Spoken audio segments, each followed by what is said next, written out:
এক ছিল টোনা আর টুনি। তারা গ্রামের পাশে একটা গাছে বসবাস করত। একদিন টোনা টুনিকে বলল, টুনি টুনি, আমার না খুব পিঠা খেতে ইচ্ছে করছে, তুমি কি বানাতে পারবে?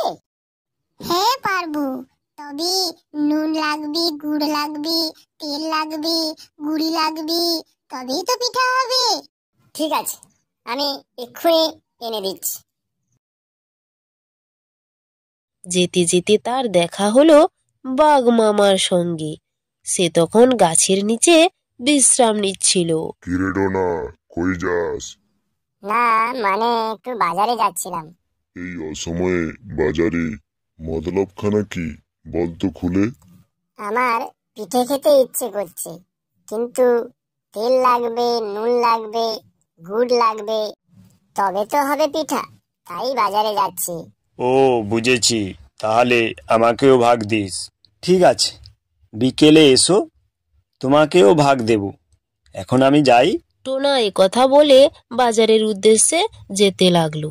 পথে তার দেখা হলো এক শেয়ালের সাথে। টোনা ভাই, কোথায় যাও?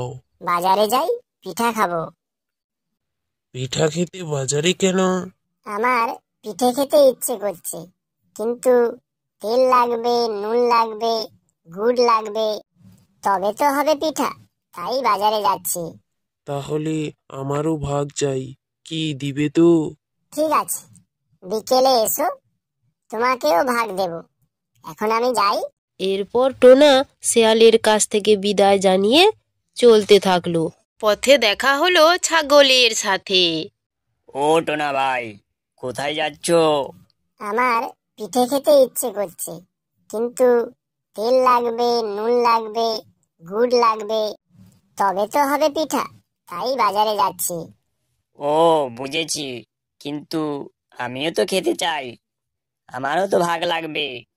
ঠিক আছে, বিকেলে এসো, তোমাকেও ভাগ দেব। এখন আমি যাই। এরপর টোনা বাজার থেকে একে একে সব নিয়ে আসলো। প্রথমে সে গুড়ও নিল, তারপর সে তেল নিয়ে আসলো, পাশের বাড়ি থেকে আগুনও নিয়ে আসলো। এরপর টোনা আর টুনি তাড়াতাড়ি পিঠা বানাতে থাকলো, আর টোনা বাঘের ভয়ে তাড়াতাড়ি খেতে থাকলো। খাওয়া দাওয়া শেষে তারা সেখান থেকে পালালো।